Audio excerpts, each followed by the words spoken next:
doing all this based on his PhD thesis.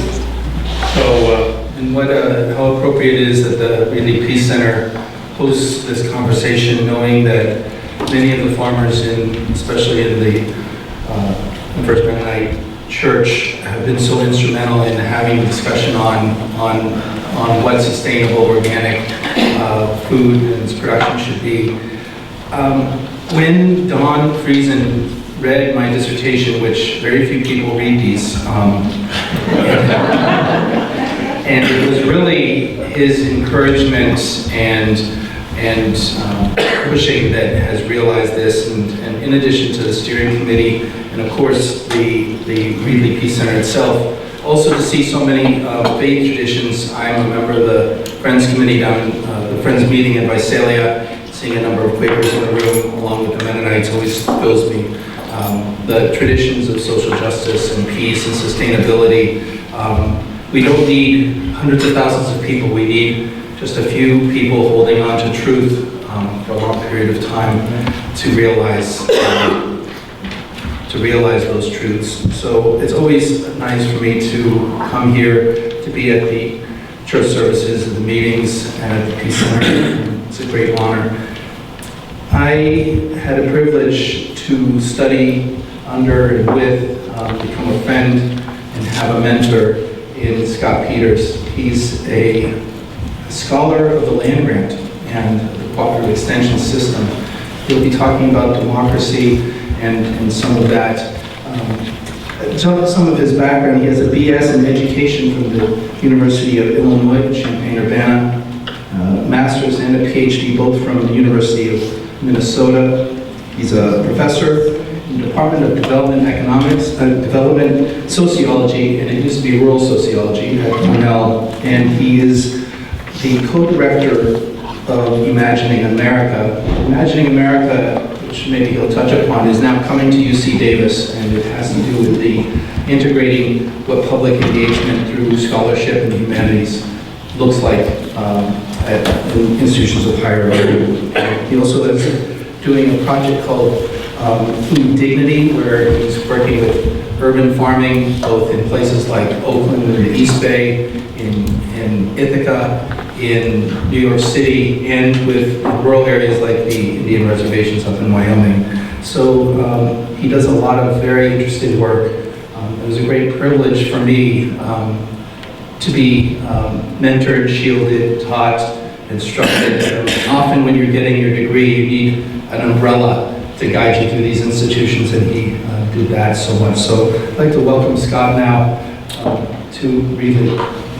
It's really a privilege to be here. Dan, I'm a historian, and one of my favorite persons that I study, which I'll be talking about today. Can we get the first slide up here? The title slide? Yeah, just leave it on there for a moment. His name is Liberty Hyde Bailey, which is a wonderful name. And Bailey used to say that he didn't want his students to be matching him. He wanted the best students outrun him, and he way outran me. Anybody who knows this guy knows that you better watch out. So you're blessed to have him here, and I know that he's blessed to be here with so many great people carrying on a tradition of important work as we work to realize our dreams in our communities and our larger society. I don't like to just speak at people, but I'm not feeling too well right now, and so I'm going to try to just make it through what I want to say. But I do want to start by noting that the series is called In the Struggle.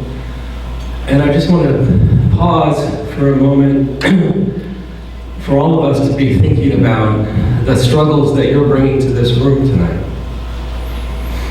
The struggles that you're in the midst of. And sort of hold those in your mind now. They might be personal struggles in your family life, they might be community.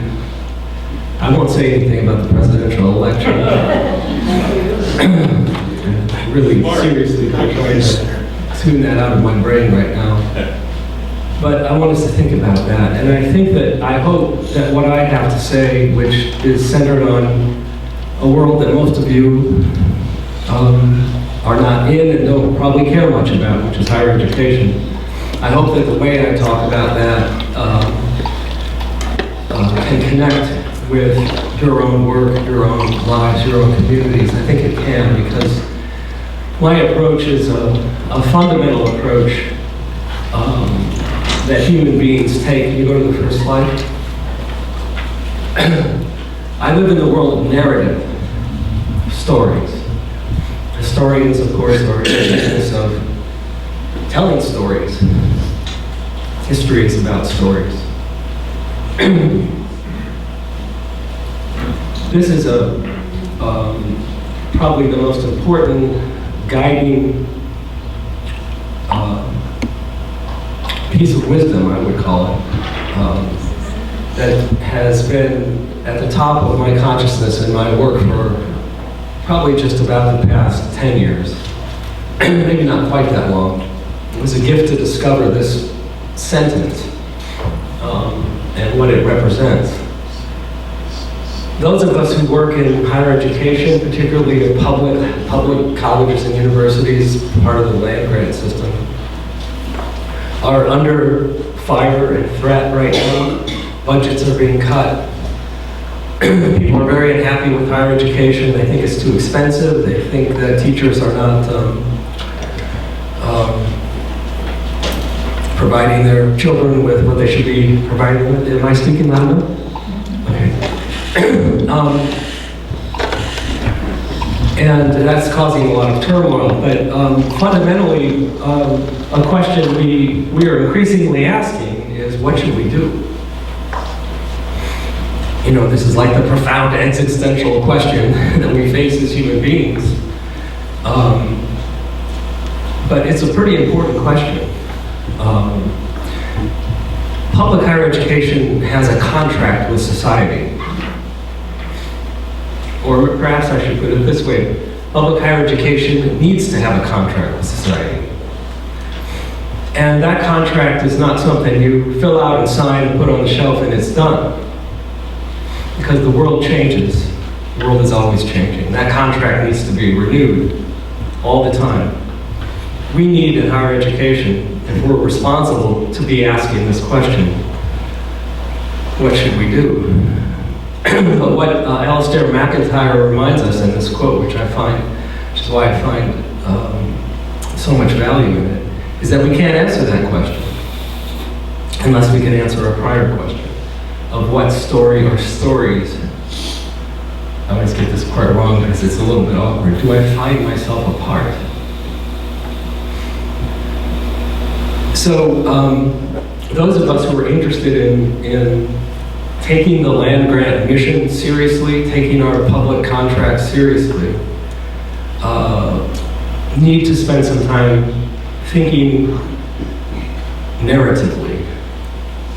What is the story that we're a part of? More importantly, what are the stories, plural, because there isn't just one, as I'm going to talk about here.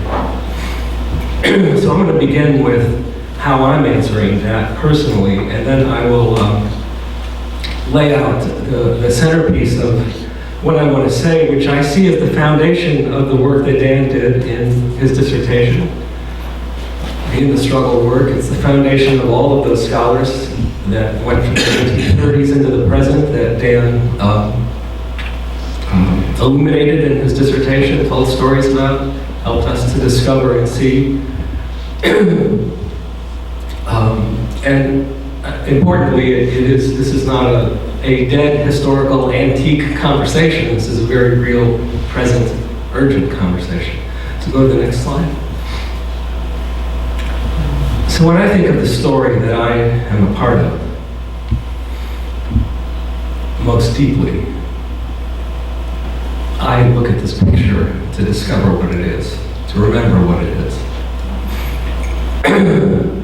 This is my parents, Edward and Miriam. Miriam Loper, Edward Ernest Peters. Both of them grew up on small little farms in central Illinois. 1920s. Interestingly, this photograph was taken in January of 1945 in the San Francisco Bay Area, because my father was in the Army Air Corps in World War II, and he was stationed there.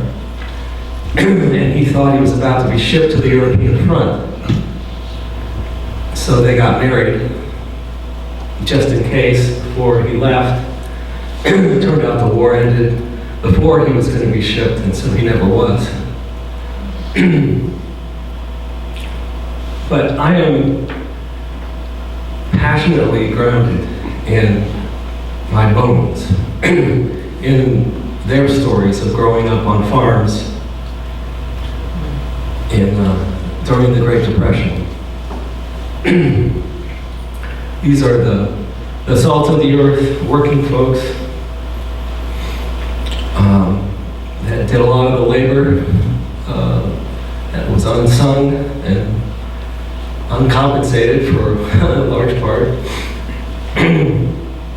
all across the country, not just in agriculture. And I will come back to why that's so important for me in the land grant system in a minute.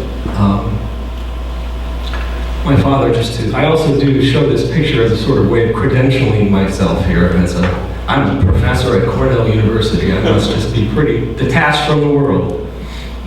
Just doing all this esoteric stuff that doesn't have anything to do with ordinary folks' lives. And there's a lot of that happens at Cornell University.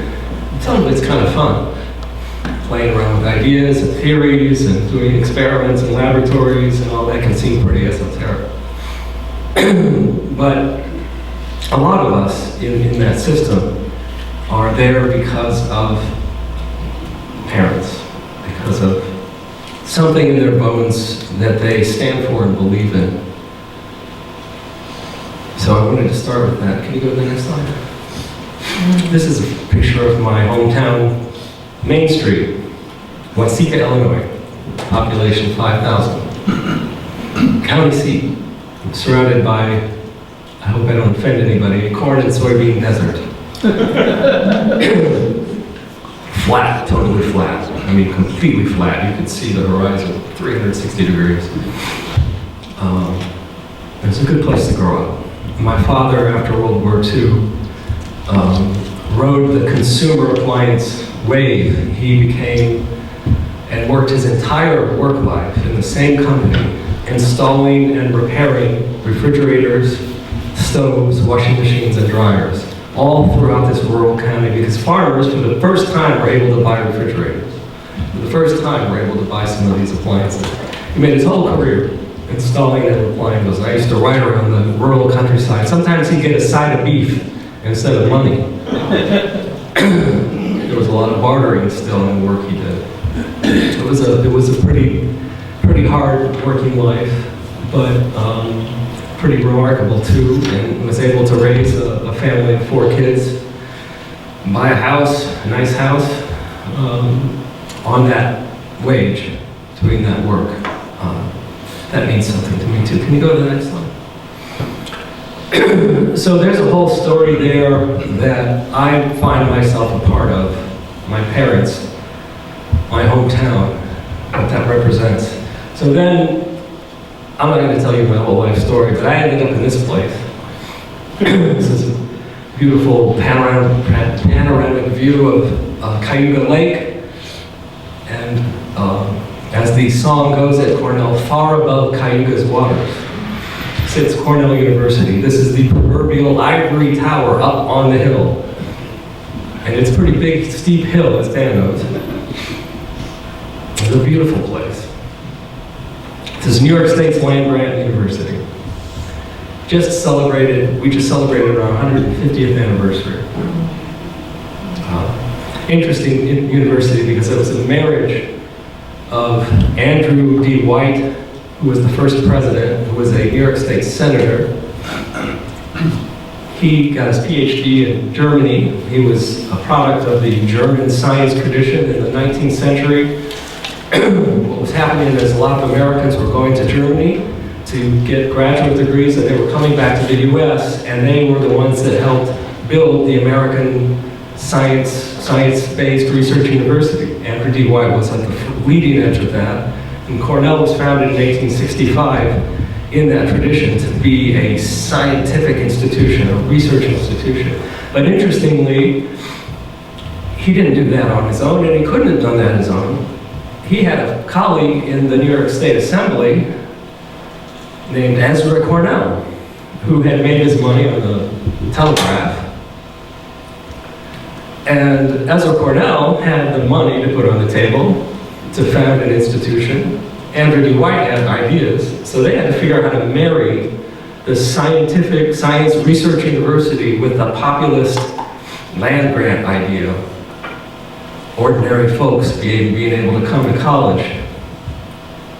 You might guess that has been an uneasy marriage. From the beginning, it has been an uneasy marriage, but it's also one of the most powerfully productive marriages when it works well. So the story of this institution is a story I find myself a part of. Can you go to the next slide? And this is the famous Liberty Hyde Bailey that I mentioned. And here he is breaking ground in 1904 on the first building that was going to be built for the brand new New York State College of Agriculture. You'll notice that there's a big gap of time between 1865 and 1904. Interestingly, Cornell University didn't get a penny of state money for its work until 1893, when they get, and I'm going to mention that in a second. But finally, Bailey was able, as dean of the college, was able to succeed in getting big recurring contributions to create this New York State College of Agriculture. Can you go to the next slide?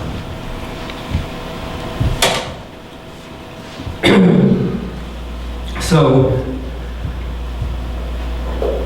my other favorite passage about stories here that I've been living with. People grow up being cast into stories as actors are cast into their parts in a play, but that's too deterministic a metaphor. And I love these next 16 words. People are like actors, cast into multiple scripts that are all unfinished. And what's so wonderful about that is it opens up the possibility of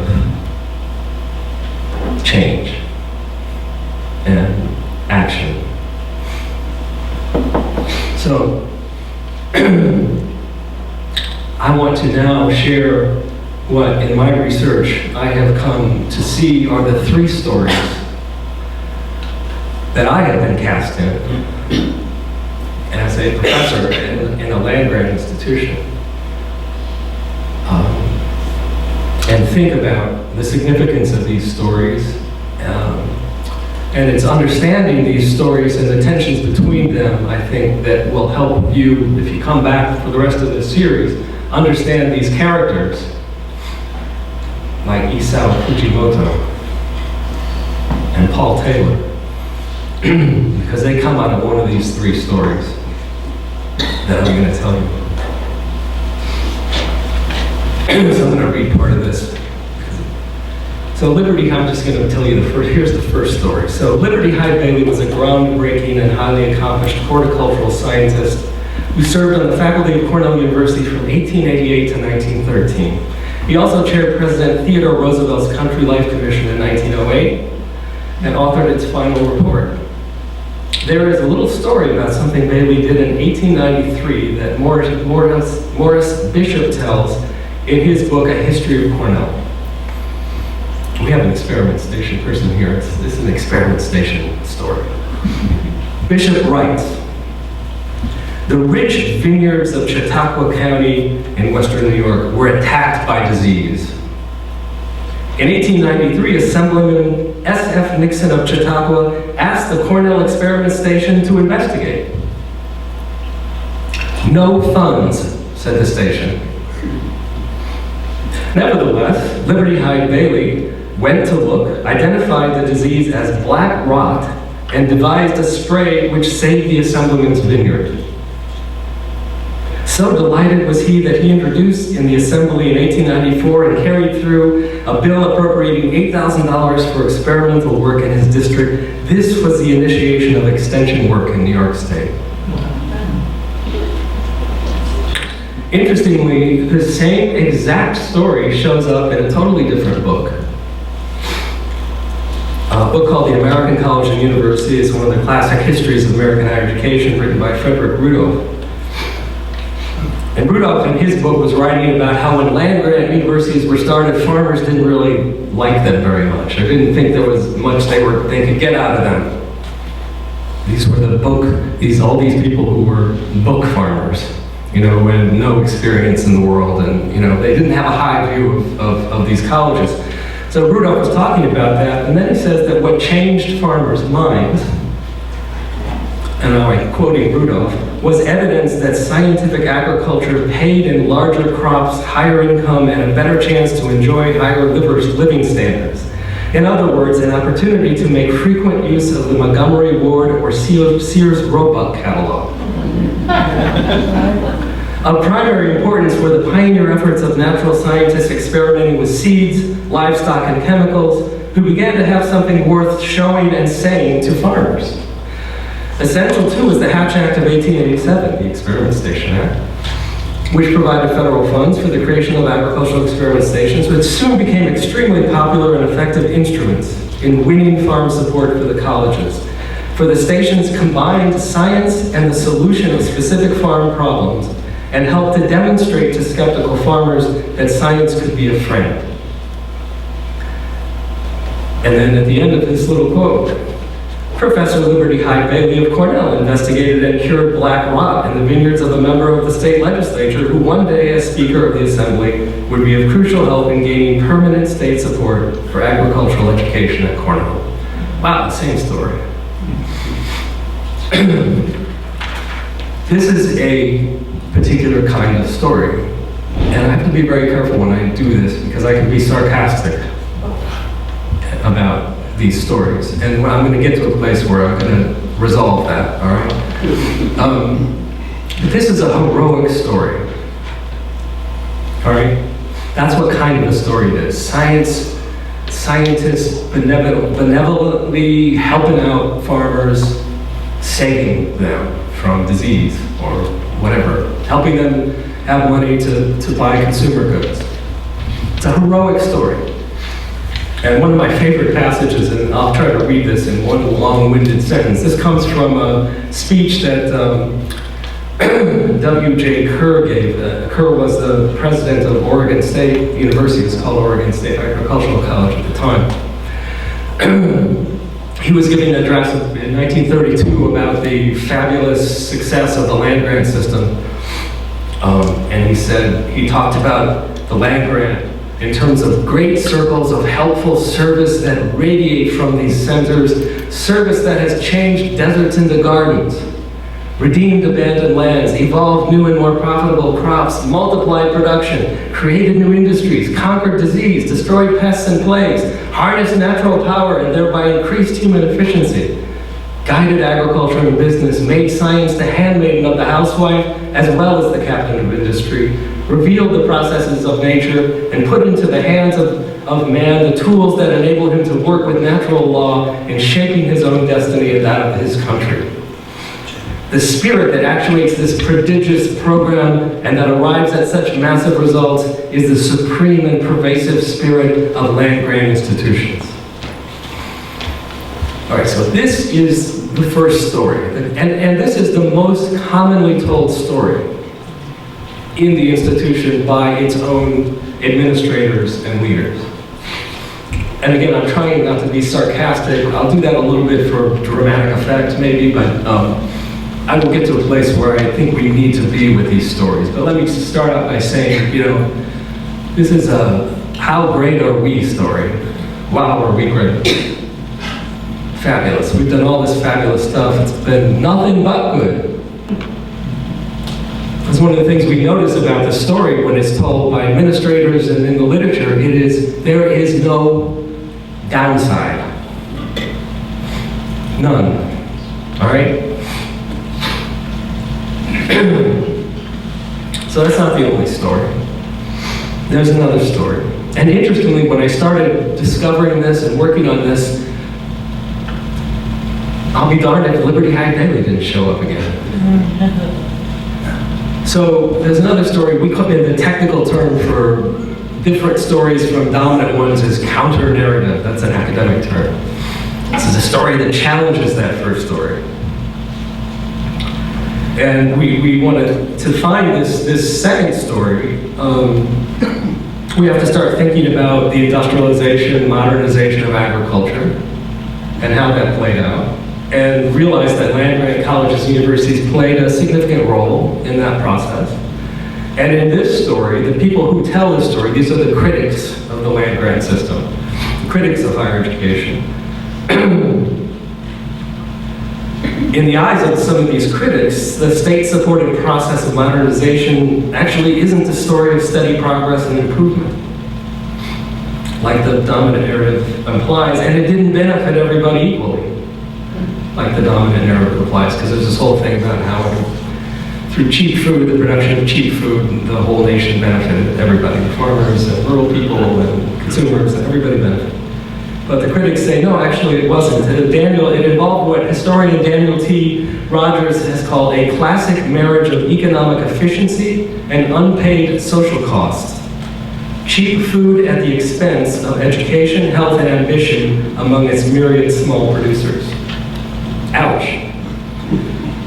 Rather than a success story of steady progress, agricultural modernization in the United States and elsewhere can be viewed as a tragic story of technocratic colonization and cultural and environmental oppression and destruction, with land-grant faculty members and extension agents playing leading roles. Interestingly, Bailey shows up in a character in this story. This time he's a different kind of character, though. He's cast as a villain instead of a hero. So we see this in this passage. There's an anthropologist named James C. Scott. He wrote a book about state development efforts around the world, and there's a chapter on agriculture in there. It's close in that chapter. And so here's what James C. Scott says. The unspoken logic behind most of the state projects of agricultural modernization was one of consolidating the power of central institutions and diminishing the autonomy of cultivators and their communities vis-a-vis those institutions. For colonized farmers, the effect of such centralization and expertise was a radical de-skilling of the cultivators themselves. Basically turned into line workers in a factory, is what he's saying. Even in the context of family farms and a liberal economy, this was in fact the utopian project held up by Liberty Hyde Bailey. Now I happen to know that James C. Scott has not got his Bailey right.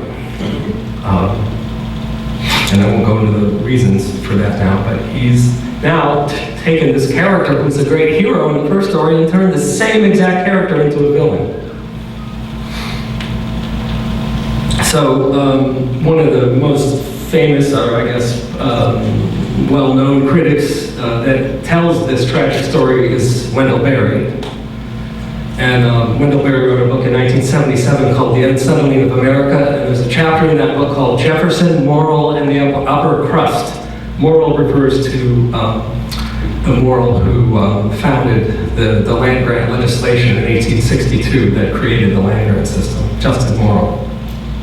So Wendell Berry, in Wendell Berry's version of this story, the plot line features the corruption of democratic and ecological principles and ideals, the betrayal of a trust, the disintegration of intellectual and educational standards, all of which, Wendell Berry argues, inflicted a degenerative influence on farming communities. Lots of critics have played this story out, are still playing this story out. In fact, books are coming out every year. There's one about California that just came out. It's about California's extension system and science. It's written by a science and technology studies scholar. It's a brilliantly done book, and this is the story it tells. The land-grant extension and faculty are the villains who are colonizing and oppressing and destroying the culture and ecology of rural communities on behalf of corporate and urban interests.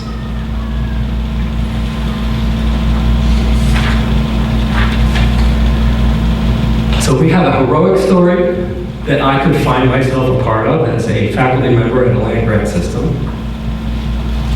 and that I do find myself a part of in a land-grant system, because there's some truth in that story. Because Liberty Hyde Bailey did do what is said in this. And people working in experiment stations and elsewhere are still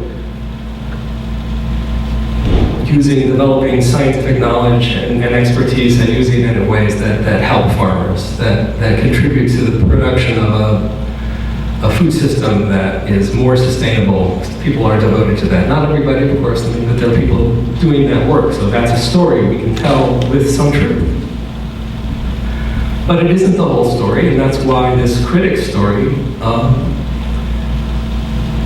has emerged, because there are other truths.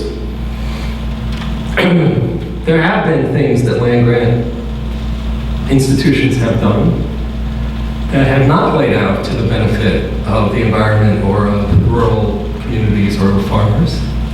There are truths in that story. But one of the problems in my argument with some of my colleagues is that some people think that that tragic story is the only story. They think that land-grant scientists and extension people are just villains. Who needs them? They're the enemy. I think that's an unfortunate position to take, not because I don't think they're right about the villainous acts that some people have partaken in, and these are very complicated things that I don't have time to sort of fill in all of the nuances and details. And the reason why, one of the reasons why I think that's so both being stuck in either one of those stories, stuck in the heroic story, it's all wonderful, self-congratulatory, great, we're all wonderful, stuck in the story about how everything's awful, we're just villains. There's got to be another story, right? Can't there be another story that can maybe show us even some more truths? Well, it turns out there is, and it actually turns out Liberty Hyde Bailey is probably the best articulator of it. And I must say that as I do this, and I'm going to include before I stop, the voice of a woman from New York, I must say that I'm full knowledge and acknowledgement that Bailey is not the only person that wrote really wonderful things, that did wonderful things in the history of land-grant colleges. And he's just one that I've studied a lot, and one who's pretty quotable and eloquent. And it's been important for me to read his work and then find echoes of it all across the country in the 20s, 30s, and beyond. So, what's the third story? The third story, I think we actually should go to the next slide. Yeah. So the third story is a prophetic story. So here we are, part of a religious institution. You know, for something that's prophetic, that should resonate in a spiritual institution. Well, it also resonates in our public institutions. Because what I'm about to tell you will show you how not just Liberty Hyde Bailey, but many other people found themselves to be part of a story that's pretty amazingly powerful, and that I think resonates right into the 21st century. So Liberty Hyde Bailey, as I mentioned, was the founder of the New York State College of Agriculture. He wrote 65 books. He was a little bit productive, I think to the harm of his family life, but his most important book, which I'm really pleased to say was republished last year, it's called The Holy Earth, and actually Wendell Berry wrote the preface for it, interestingly. In that book, there's a section of the book called The Democratic Basis in Agriculture. And it's in that section that Bailey situates himself and therefore his institution in a particular story that is very different from the first two that I mentioned. And it's here that we discover Isao Fujimoto and Dean McConnell, and Paul Taylor, and all the rest of the people that you'll be hearing about in this series, I think. So in this section of the book, Bailey positioned the story of the creation of land-grant colleges of agriculture within a larger story of the struggle for freedom and civic agency. He assumed a sweeping historical perspective on the human quest for liberty. His prose was suffused with the high rhetoric of the era, full of parallelism and iteration. Here's what Bailey wrote in this passage in his book, 1915. For years without number, for years that run into the centuries when men have slaughtered each other on many fields, thinking that they were on the fields of honor. When many awful despotisms have ground men into the dust, the despotisms thinking themselves divine. For all these years, there have been men on the land, wishing to see the light, trying to make mankind hear, hoping but never realizing. They have been the pawns on the great battlefields, men taken out of the peasantries to be hurled against other men they did not know, and for no rewards except further enslavement. They may even have been developed to a high degree of manual or technical skill that they might better support governments to make conquests. They have been on the bottom, upholding the whole superstructure and pressed into the earth by the weight of it. So Bailey tells this story, and then he says that the 19th century had brought a parting of the ways of that story in the United States. Parting of the ways that foretold an end of this terrible history of oppression. During this time, Bailey tells in this part of his book, farmers and others who were at the bottom started receiving recognition, not only for the economic value of their work, but also, and according to Bailey, most importantly, for their humanity, their dignity, and their agency, and for their standing as citizens.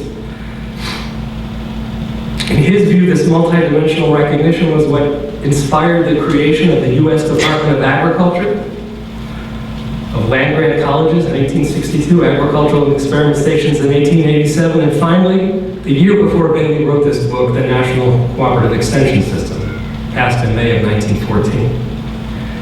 About the extension system, Bailey said this in 1915 in that same section of the book.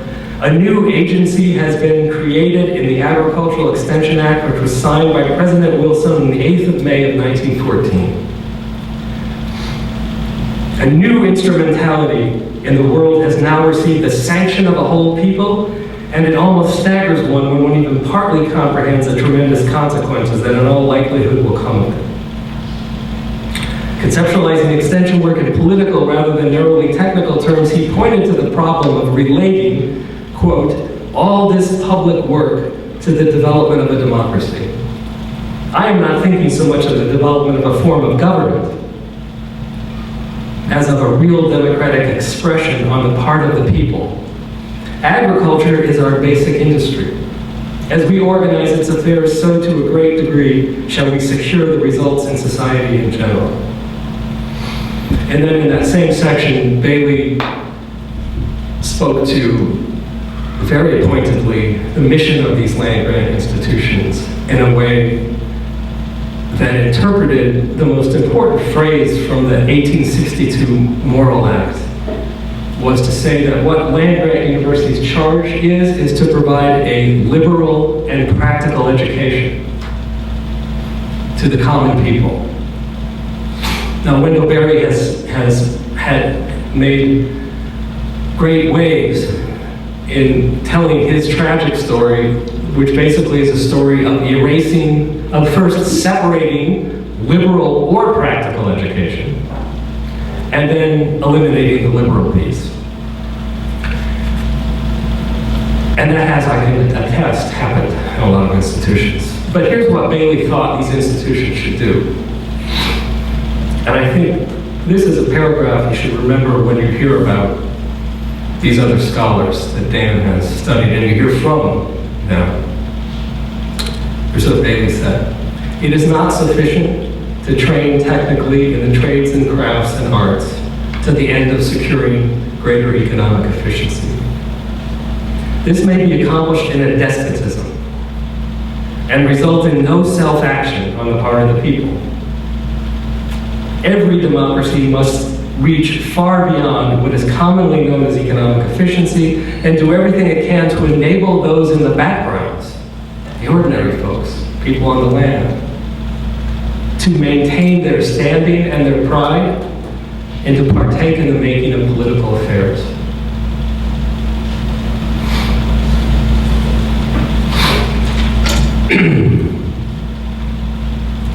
That is a story I find myself a part of.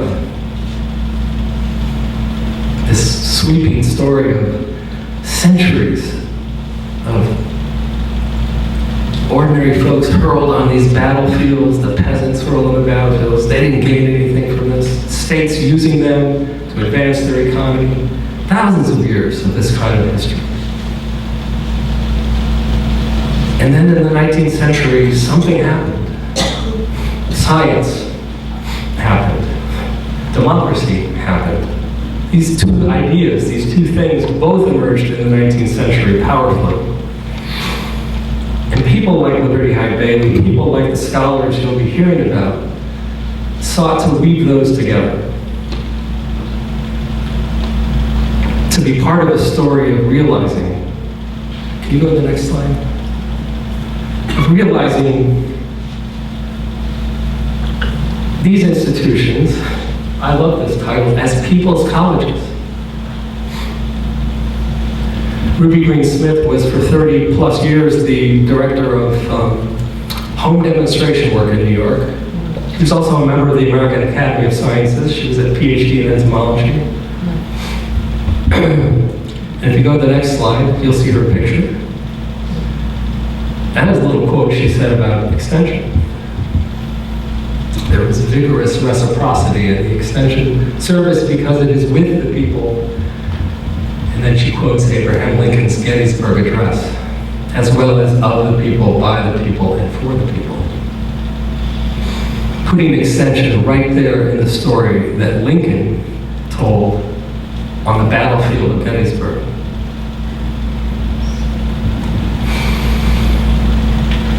Go to the next slide. So while all this talk about narratives and stories sounds fluffy and trivial, we want the serious stuff, I'm fully aware that I'm not a scientist, and all the time I feel like I have really nothing to offer. You know, the farmer in Chautauqua County who's experiencing rot in the grapes, and I don't have anything I can help that person with. You know, maybe we're right. Maybe all we really should be doing is science. Maybe that's all. Maybe the heroic story is really the right story, and that's just really all we should be doing. It's just helping people solve their problems with science, and then we're done.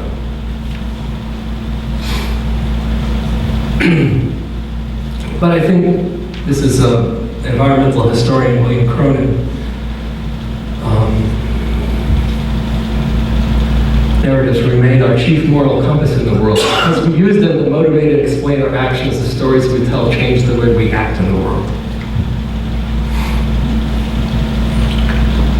The struggle that I am in, and I would say that we are in because we all fund these public institutions, is to be a part of the process of realizing the creation of people's colleges. Not just as instruments for improving economic efficiency in agriculture, solving technical problems, not just for that, but for advancing that grand story that Bailey told in 1915 about those hundreds and thousands of years of peasants hurled into these battles. The chance to realize this democratic dream of ordinary folks like my parents, partaking in political affairs, in their communities, in their neighborhoods. Without this prophetic story, I will tell you, we can't see Liberty Hyde Bailey, we can't see Ruby Green Smith. They're all erased. They never existed. And I will tell you that the literature in the history of the land grant system and the administrative rhetoric is not telling this third story. It's not telling the prophetic story. We tell a story about science. That's a powerful story. It's a really important story. Where I come to on this, because I was raised in a German Lutheran family in the Midwest. I'm the classic Garrison Keillor family. They have whole conversations where each person says like 2 words. I was raised in a conflict-averse family. You know, we don't want to just live and let live. Maybe because of that, I am somebody who is trying to find the truth in all 3 of those stories. I do think there's truth in all 3 of those stories. I'm the last person who would want to criticize science and who would say we don't need science, we don't need people in experiment stations with the expertise and knowledge they have. That's critically important. There have been great things that they have done. But we would have to close our eyes to miss the things that have happened too in our history, not just in higher education. So I have to listen to that tragic story. I have to see the truths in that. I think there are truths in that. But I won't accept that that's the only way, that's the only story, just like I won't accept that the heroic science-based service story is the only story. And I know it because I read these men and women's voices. And I want to close with the voice of one of my favorites. Sorry to read this off my phone, but this is my favorite paragraph. I wrote the preface for the republication of Ruby Green Smith's book, The People's Ecologist. She wrote it in 1949 as a history of Cornell Cooperative Extension. It's a beautifully written book. It's a little bit over the top and gee whiz, how wonderful we are kind of stuff. But I was glad that Cornell University Press was willing to republish it as part of its 150th anniversary. But this is my favorite paragraph in that book, and I'm going to close with this paragraph and invite any kind of conversation we might have back and forth. And it's fitting for me to read this paragraph to this audience in this setting. Extension workers need to have faith in spiritual values and to recognize the human relationships that contribute to what the ancient Greeks called the good life. They should believe that in the kind of homes, farms, and industries which are the goals of the Extension Service, man cannot live by bread alone. That it is not enough for people to have food, shelter, and clothing. That they aspire also to find appreciation, respect for individuality and human dignity, affection, ideals, and opportunities. These are the satisfactions that belong to democratic living. I think I'll stop there. Thank you.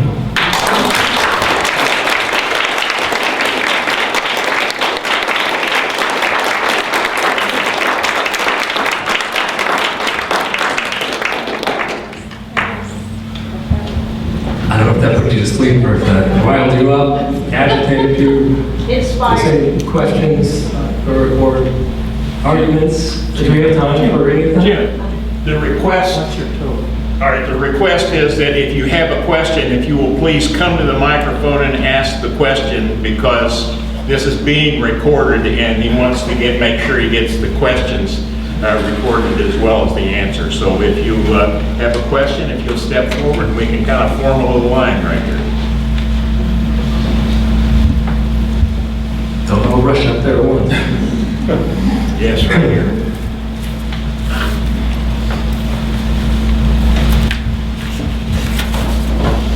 First of all, I just hope that you might be able to see Kearney Ag Station someday because it's so close. Yeah.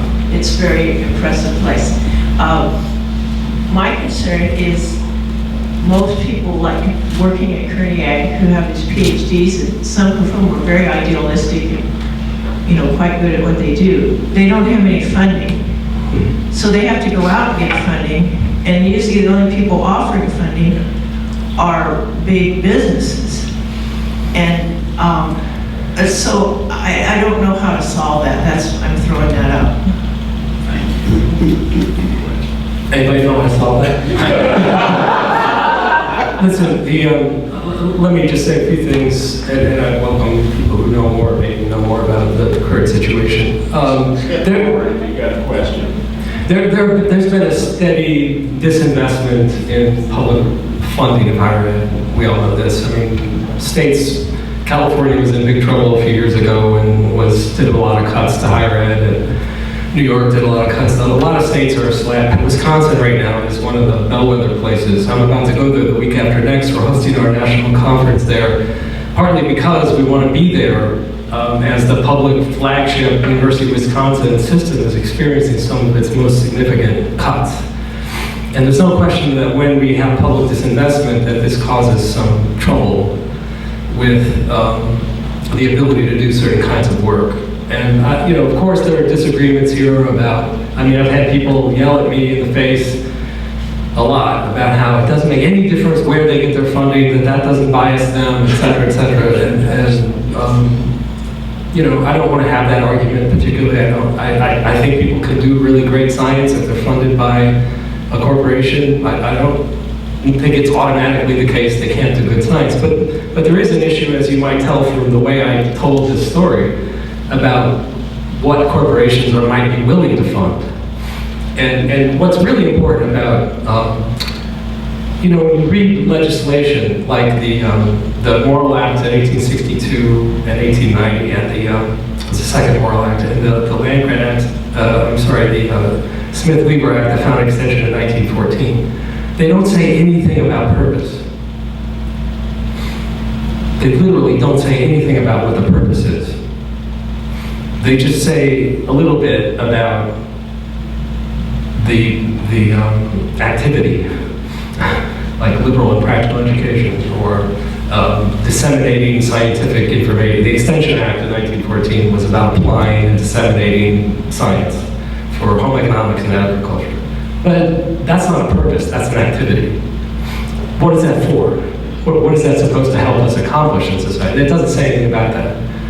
And some people think that's a great strength because it leaves the space open for people to shape a purpose, not dictated by the government.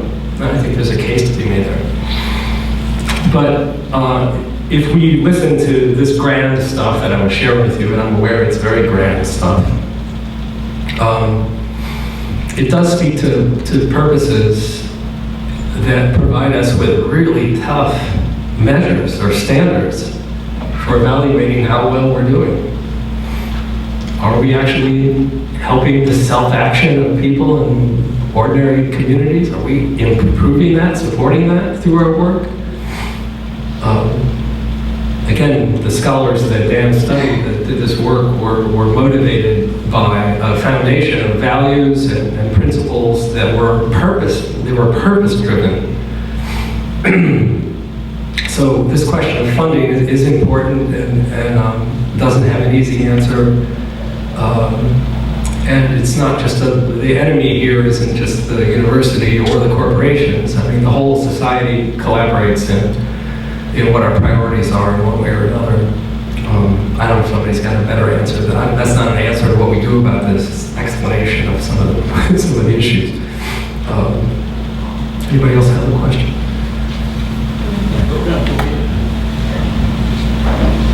Well, this is kind of an extension of that question, really. There's the negative influence of just not funding the programs that might do. But then in California, as you know, for Dan's story is that we have actual sabotage. We have people who are programs that are just disassembled, they're blown to bits. We have careers that are ruined. We have, from the political power of those who would stand not to benefit from this,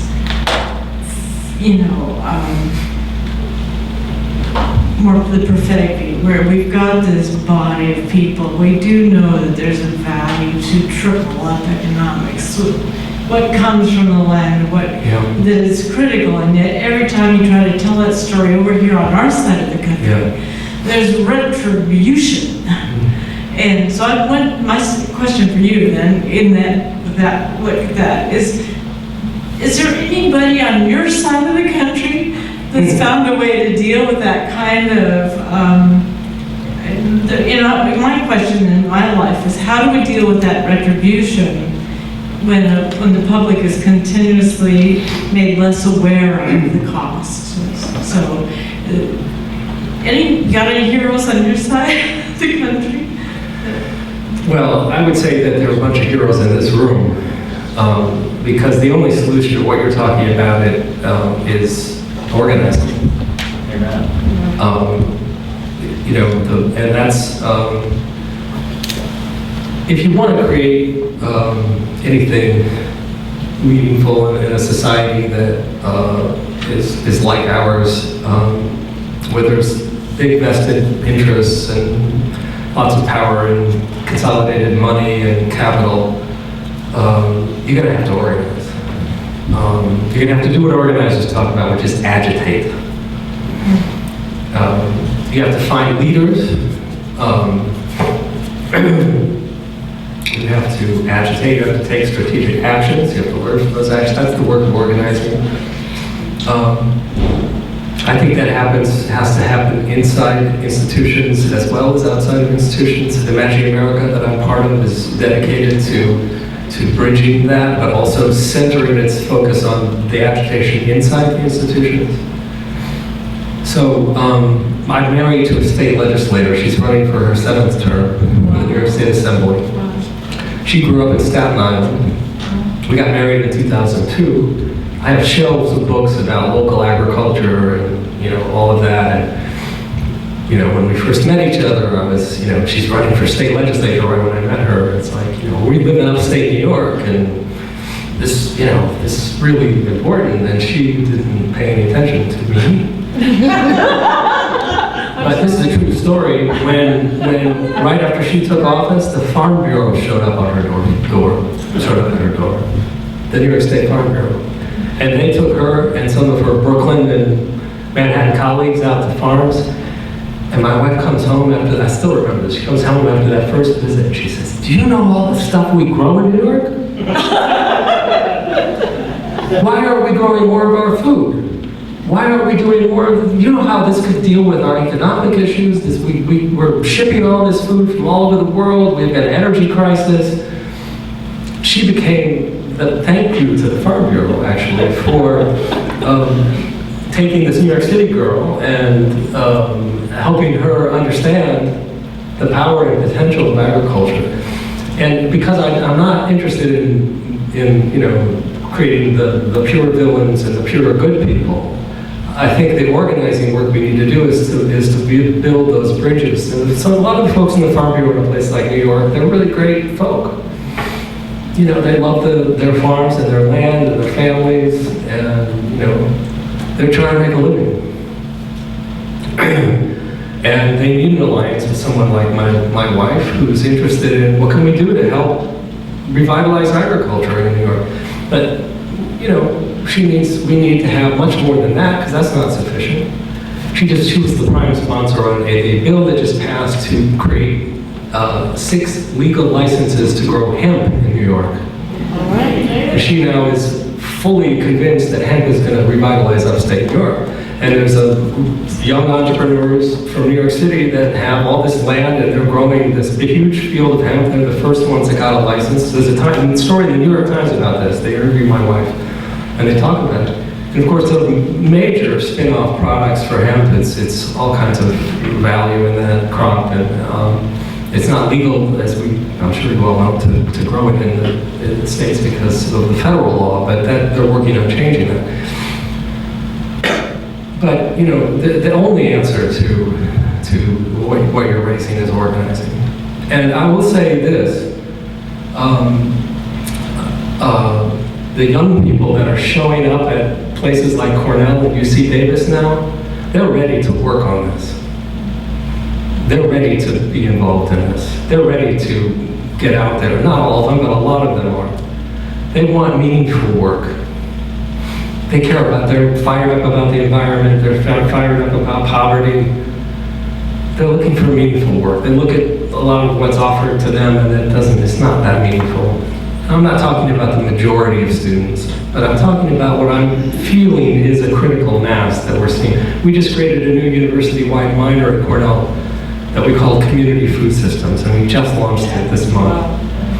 And I know the students are going to come out of the woodwork because they've already come out for some of the classes we've had, and they're going to ask, how can I be involved in this? So organizing is about finding leaders. Those are our young leaders. Building power, and that comes through learning and knowledge and relationships and a bunch of things. Dan and I were talking about this the other day, and we have to learn lessons too about what kind of politics works and what's productive and what isn't. And sometimes protests, politics in the street works and it needs to be done. Sometimes federal or state legislation is what we need to focus on. I'm pretty convinced that what we're talking about here is something that's going to happen in communities, in local levels, with slow, long-term stuff that people like you are involved in building by creating spaces like this. By working with this agitator here, who's crazy enough to want to devote his life to, being in the struggle, as he puts it, with this long lineage of people, not just the scholars we're talking about, but more importantly, the folks on the ground who have been fighting these battles. So that's the only answer I got. It's not a simple answer, it's not a quick answer, but it's the only thing I think that really has promise. Yes, thank you for your presentation. I think my question has, let's see if I can formulate it. Discovering that 1862 was the year in which it occurred for the policy for land-grant institutions, that's right in the middle of the Civil War.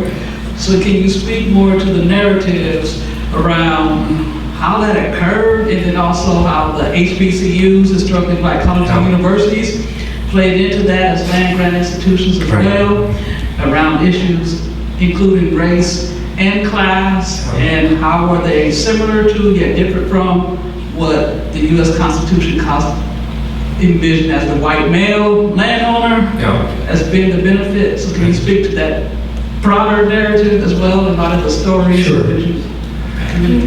Yeah, you're opening up a lot of the dimensions of sort of plays across all three of the narratives pieces where you're talking about.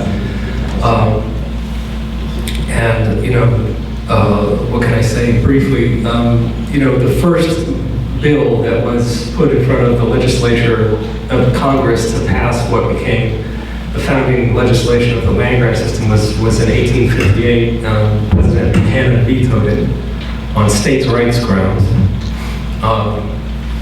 And 1862, what happened was the southern states weren't in Congress because they were off on their own in the Confederacy, and when it got introduced there, it was able to pass because the states' rights voice wasn't there to block it, and Lincoln wasn't grounded in that, and so he passed it. What's really important to understand, and when you go back to read the original speeches that Justin Morrill gave on the floor of Congress, I was really startled. I mean, I read the whole congressional testimony very closely. And the first thing you discover is almost none of it has anything to do with education.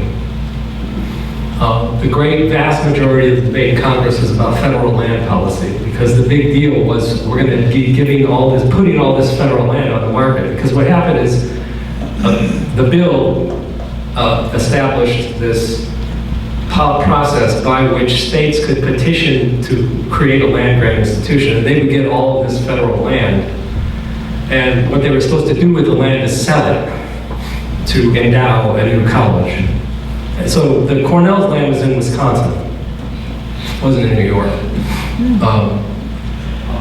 So first of all, there's nothing about that. And second of all, when you read what Justin Smith Morrill is talking about, he's talking about science, and he's talking about cheap food. And he used that phrase. And his basic argument was, guess what, people? The United States economy is not competitive in the global marketplace. This is 1862. We're not competitive in the global marketplace. Why are we competitive? Because farmers are wrecking the land and their productivity is falling and they don't know how to farm. And so we need science to straighten out how to get farmers from, and there's some truth in this, of course, as we all know, right? That there was a lot of just horribly destructive farming that was happening. So the whole argument was about how science was going to reverse the decline of productivity, the loss of the destruction of the soil's fertility, and that was good because that would produce cheap food, and that's what industry needs to be competitive in the global marketplace. And why is that? Because if food is cheap, you can pay your workers less. I'm not making this up. This is the thing. So that's one place we start, right? So this isn't a happy, smiley story about democracy. It's not. Then we go to 1890 to what's called the Second Morrill Act. So what happened was, of course, after the Civil War, the white majority, the white power structure took this resource for themselves, and it took until 1890 for there to be some action to address that. And the 1890 Second Morrill Act also provided, the first act did not provide any ongoing funding, it just provided land. The second act provided ongoing funding, but it also essentially created separate but unequal system. So the HBCUs that are in the land grant system, some of them were established before 1890, but many of them were established through that. But you read the congressional testimony on that, and that is frightening. It's just horribly racist. It's horribly racist. I'm sorry to say we're hearing the same thing today. Well, you can turn the news on, but it was really, and how that's played out, as I'm sure you know, is that the HBCUs have always received less funding and less support. That continues to the present, big long struggle around all that. I'm not sure if that got us sort of all, but there are a lot of those kinds of things in our history, and there's both ways to sort of see how that feeds that tragic story I'm telling, because it is tragic. But then there are also really amazing people who were working really powerfully for that prophetic vision at the same time. That's a very short-handed. There's a really important history in that continues to play out. I've really enjoyed the subject of your talk, trying to balance these polar opposites and throw some third way in here. The climate catastrophe has a very short time frame for reduction or resolution. And it seems like it should be a real high priority, and agriculture has large effects on the science. For example, I think I heard just today that a glass of milk requires 300 and some odd gallons of water, etc. And I just wondered if you could put some context in on that. You're asking a non-scientist to talk about this kind of stuff. And there are other people in the room that can speak to that more. What about that? Do you think I have anything to say about it, or you want to ask it to other people who are here?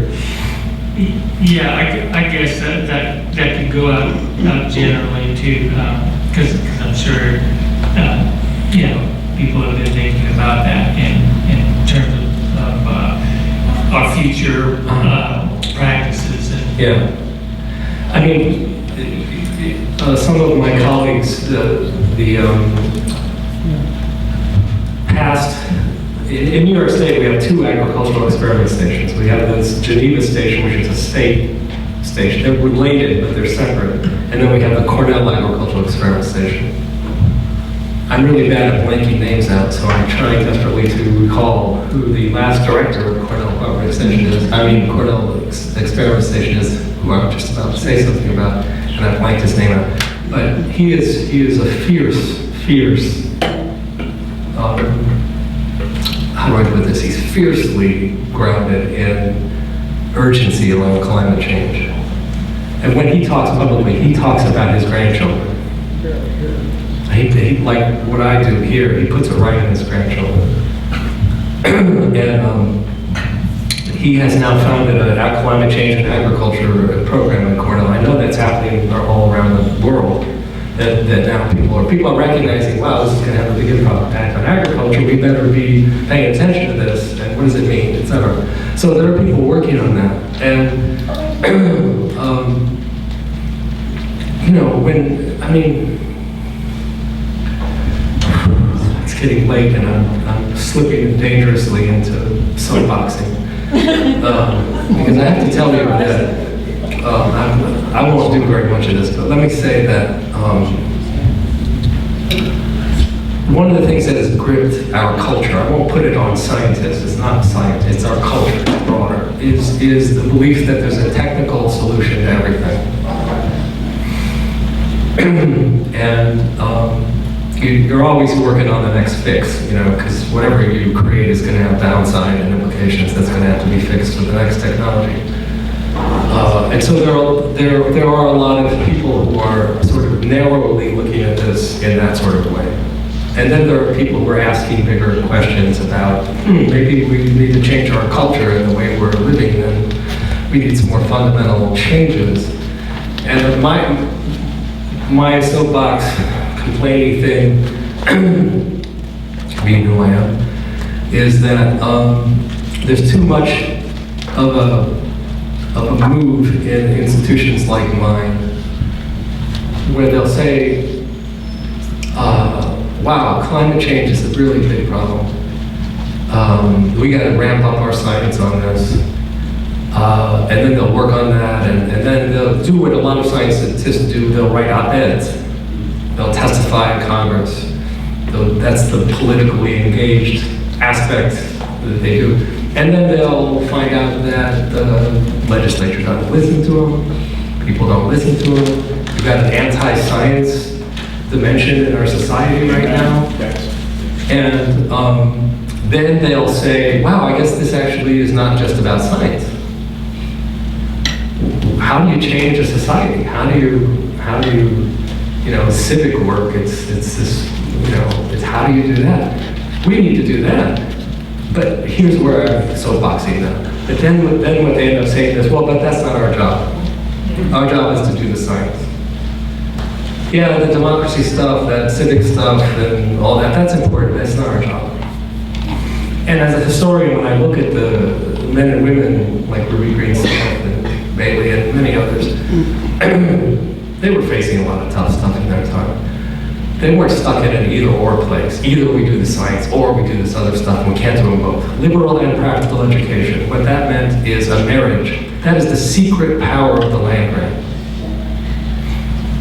Because Yale University and Harvard University and Princeton University and all those other universities are not on the ground with ordinary folks and their problems. They're not doing that. The land grant system is the people's colleges, the aspiration to be, we've never achieved it yet, for all the reasons that have to do with things like racism and others. The secret ingredient is intermediate, and we've got to do that with climate change, because it's not just a technical problem, it's not just a problem about science. We have to get over the sense that somehow if we only can do the science, we can't do this other stuff. That's a confounding thing. I'm soapboxing now, and I'm struggling with this. And I know fabulous, wonderful scientists who totally embrace a broad, multidimensional agenda. They know we need community development, and we need to do something that helps people learn how to interact with each other and listen to each other and work through differences and all that. That's really important. And that, yeah, actually we're an educational institution. We do have an extension as a role to play. There's a rich history of that. So there's some hope in again, it's an organizing project. Find those people who are who are wanting to do the best science we can do, but also connected to this other civic pieces. Dan, is there some water? Yeah, he's got it up here.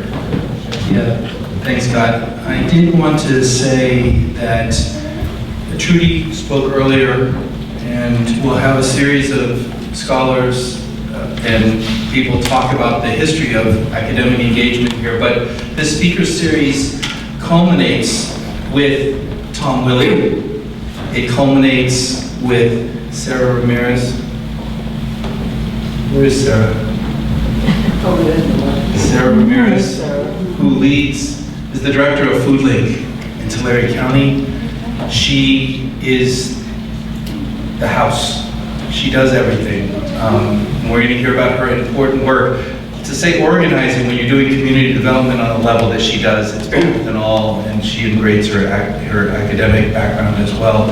And we'll have Janaki Jagannath, so you don't need to have a college degree to do the advocacy.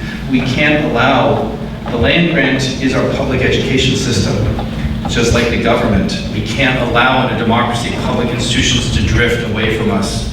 And so we have to try to pull them in.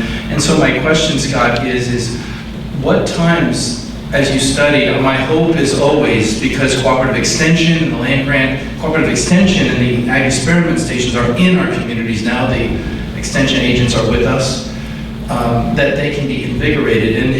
And we are moving into a time when we have economic polarization and we have ecological issues that are dramatically marching on us.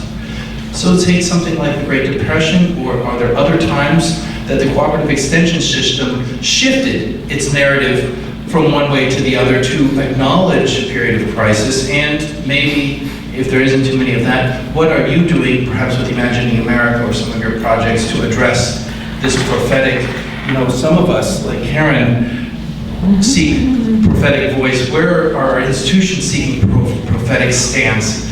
And is there historical examples of that?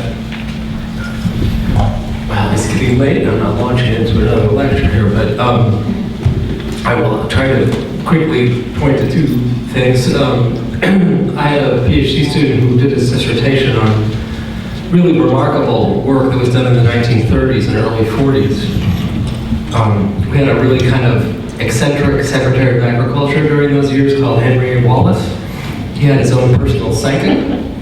He's from Iowa. His father had been Secretary of Agriculture previously, Henry C. Wallace. Remarkably, in the Depression, one of the things that Wallace and a lot of people that were brought into the FDR administration, there's a brand new book out about this, by the way, by Jess Gilbert, who is a professor of environmental and community sociology at the University of Wisconsin at Madison. He just retired. His book is called Planning Democracy, and it's about this whole story. The image of the FDR administration is just a bunch of technocrats, a bunch of Ivy League whiz kids who were running the technocratic business. But what Jess talks about in his book was, he refers to it as the intended New Deal. And so what he traces is a whole line of work and thinking that basically comes from a place of humility and a place of deep grounding and commitment in democracy. So what we might all do in a situation like what they were facing in the early 1930s would be to say, I don't know what to do. I don't know how the heck we're going to fix all this disastrous problem. The classic thing we hear about FDR is, well, let's just try stuff and we'll see what works. And so there was a moment in the Secretary of Agriculture's administration that connected to extension of the land grant system, where they were basically saying, to make this short, we're in a great transition point in human history. A lot of the old stuff isn't going to work anymore. We've got industrialization, we've got the whole scientific revolution, we've got this huge economic restructuring that's happening. We're a democracy. So what should we do? We need to engage ordinary men and women.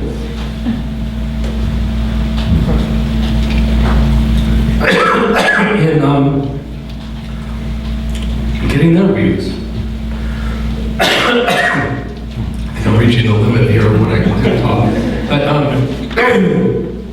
they did a nationwide farmer discussion initiative. Tens and tens and tens of thousands of ordinary rural people having discussions in farmhouses and community centers about big policy issues of the day. And feeding what they were coming up with to Washington. Because the Secretary of Agriculture said, I want the voices of ordinary men and women on my desk. And I don't want to play him out as an unblemished, perfect person, because he wasn't. But they had schools of philosophy for farmers. A lot of people in Extension didn't like this. So this was a story where, wow, this is a great democratic story. What happened? The Farm Bureau used its power in Congress and they got it all defunded. Why? This is literally the truth. This was when McCarthy, this was when the Red Scare, communist things, Russia, Soviet Union was a partner, obviously, in World War II, but a lot of people were. So they said it was communist.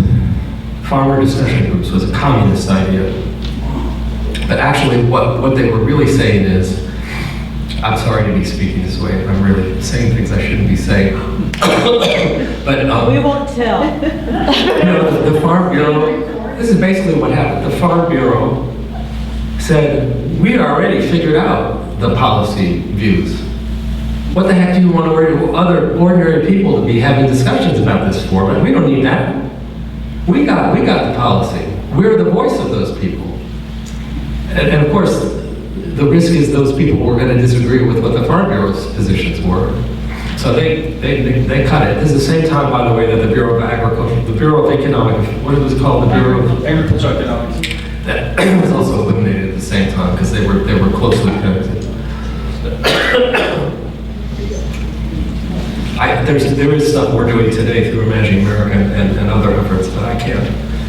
Yeah, I didn't think I was going to be able to do this, but you brought it up, and so basically I don't feel I can get through the evening without at least saying something about it. And I'm not expecting you from your level to talk about it, but you did bring it up. There is an element of anti-science in this country that runs deep within, especially the Protestant church. And I'm trying to figure out who the people are that can begin to talk to the evangelical, fundamentalist, charismatic, dispensationalist people who are driving this even to the place where our science and technology is set way down the list as it relates to, and I think it's because of that group of people who is about 30% of the population that we are not confronting ourselves in that process. I'm not going to weigh in too much on that, but I will weigh in, I'll add another dimension to it. This is a seriously important problem. Thank you. And what we're facing in this presidential election, what we're facing in all the conversations about climate change, this is seriously bad. Exactly. We have a very sick civil society. But I will admit to you that it's not just those people you talked about that are contributing to that. It's a lot of my colleagues. And Dan isn't going to appreciate me saying this, and he will want to point out the other side of what I'm about to say. But there is a whole strand of work in what's referred to as cultural studies, in which the project is to blast the Enlightenment as the great oppressive moment in human history, and rationality and science as things that have been tools for racism and exploitation and colonialism and all these kinds of things. And again, like that tragic narrative, I think there's some really powerful insights in that work of how science has been used. But unfortunately, a lot of what has played out with those people, and this is where there's a tragedy to me, is that we have a science and technology studies program at Cornell. I guarantee you, if I go to all the plant scientists, all the animal scientists in my college, that 99% of them will have never even heard that there is such a thing as a field of science and technology studies. And that is because these folks are not creating relationships with the scientists. They're just studying it and critiquing it. I'm thinking they're doing a great grand political act of intervention.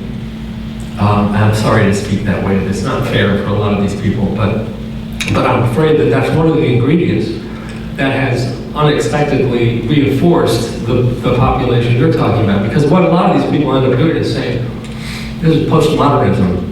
They're just one, and actually what I presented to you is influenced by this work. Because there used to be this idea that there's just one story, period. But postmodernists, these academics who've done this have helped us see, wow, gee, people write history. They write it from a particular vantage point. Maybe there's a different way to tell the story. You get a whole different history. That's a really powerful, important insight. Unfortunately, you can take it to a place where you can't do anything. You're just paralyzed because if you stand for anything, you're going to oppress somebody. I'm sorry. That's really not fair. It's really not fair for some of my colleagues, but I'm afraid that there's a collaboration between some of those folks, and it's not an intentional collaboration. It's one of those accidental sort of reinforcing things. And part of the project, in the spirit of organizing that Imagining America is completely grounded in, is we have an initiative called the Civic Science Initiative. And it's deliberately focused on bringing humanities, arts, and designs people into relationship with scientists to do practical work in the world. Because there's a great power in being able to bring together different ways of knowing, different kinds of methods. The climate change, for example, demands it. You have to have all that brought together. So you can't have people just critiquing each other and making pot shots at each other. We need to build a sense of respect of what each of them can do. So we have a role to play in helping to address that, but you're pointing to something that, this is way beyond higher ed. This is a huge, and I think we're going to go through some tough times before we get better on that one. Thank you, brother.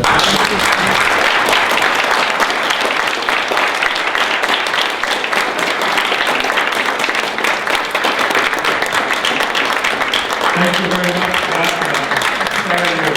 Sorry you're not feeling well. Thank you for enduring and getting out as well as you did. So thank you. We know it's obvious that it isn't one or the other. It isn't just science, and it isn't. So you need to combine the science with community and organization and get the science applied to where it needs to be done. So, thank you for that. We always end our program with a communal song, so we'll do that now.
Nice to meet you, Sarah.